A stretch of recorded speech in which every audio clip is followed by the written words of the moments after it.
സുഹൃത്തുക്കളെ, എല്ലാവർക്കും പുതിയൊരു വീഡിയോയിലേക്ക് സ്വാഗതം. വിളവെടുത്തുകൊണ്ടിരിക്കുന്ന തക്കാളിത്തോട്ടമാണ്. കാലാവസ്ഥ അനുകൂലമായത് കാരണം നല്ല വിളവാണ് ലഭിച്ചത്. നല്ല ക്വാളിറ്റി തക്കാളിയാണ് ലഭിച്ചത്. തക്കാളിക്ക് അധികം ജോലി ഒന്നും ചെയ്യേണ്ട കാര്യമില്ല. 1-2 പൊടിവളം ഒരു ട്രെഞ്ചിങ്ങും ചെയ്താൽ നല്ല വിളവ് ലഭിക്കുന്നതാണ്. മഴയില്ലെങ്കിൽ നല്ല വിളവ് ലഭിക്കുന്നതാണ്. ഇതാണ് തോട്ടം. തക്കാളിക്ക് വില കുറവാണ്. തോട്ടത്തിൽ നിന്ന് 10 രൂപയ്ക്കാണ് എടുത്തു പോകുന്നത്.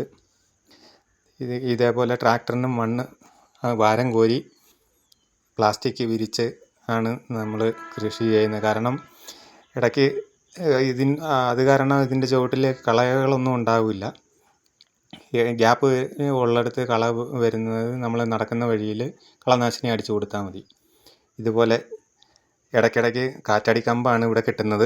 പൈപ്പ് കെട്ടുന്നവരൊക്കെ ഉണ്ട്. കമ്പി വലിച്ച് കെട്ടിയിട്ട് നമ്മുടെ ചാക്ക് ചരട് കെട്ടി ആണ് ഓരോ തണ്ടും പൊക്കി നിർത്തുന്നത്. 2.5-3 അടിയിൽ കൂടുതൽ തക്കാളിക്ക് ഹൈറ്റ് വരില്ല. ആ രീതിയിലാണ് നമ്മൾ കെട്ടുന്നത്. ചരട് കെട്ടുന്നത് പ്രത്യേകം ശ്രദ്ധിക്കണം. തക്കാളിക്ക് വലിപ്പം കൂടുന്തോറും അത് ഇരിഞ്ഞു പോകാൻ സാധ്യതയുണ്ട്. അപ്പോൾ അത് കണക്കാക്കിയാണ് നമ്മൾ കെട്ടുന്നത്. നിലത്ത് വീണ് കിടക്കാൻ പാടില്ല. ഇതാണ് നമ്മളിപ്പോൾ വിളവെടുത്തുകൊണ്ടിരിക്കുന്ന തക്കാളി. ചെറുതും വലുതും ഒക്കെ തരം തിരിക്കണം. പഴുപ്പ് കുറഞ്ഞത് വേറെ തിരിക്കണം. എല്ലാം നല്ല ക്വാളിറ്റിയുള്ള തക്കാളിയാണ്. കണ്ടില്ലേ? ഇവിടെ തന്നെ വണ്ടി വന്ന് തൂക്കിയെടുത്ത് പോവുകയാണ് പതിവ്. അത് വില കുറവാണെന്നേ ഉള്ളൂ. 10 രൂപയാണ് ഇപ്പോൾ റേറ്റ്. ഇതാണ് നമ്മൾ പുതിയ വെച്ചിരിക്കുന്ന തക്കാളി. ഇപ്പോൾ വിളവെടുക്കുന്ന തക്കാളി ഒരു 60 ദിവസം ആകുമ്പോഴത്തേക്ക് നമുക്ക് വിളവെടുത്ത് 90 ദിവസത്തിനുള്ളിൽ അത് കഴിയുമ്പോഴത്തേക്ക് നമ്മൾ അടുത്തത് നട്ട് കഴിഞ്ഞു. ഇതിപ്പോൾ നട്ട് 1 മാസമായിട്ടേ ഉള്ളൂ. പൂ വിട്ട് തുടങ്ങിയിട്ടുണ്ട്. ഇനിയും ചരട് കെട്ടാനുണ്ട്.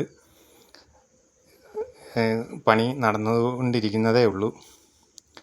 കണ്ടില്ലേ? എല്ലാം കമ്പെല്ലാം നാട്ടി ചരട് കമ്പിയും വലിച്ച് കെട്ടി. ഒരു ലെയർ ചരട് കെട്ടിയിട്ടേ ഉള്ളൂ.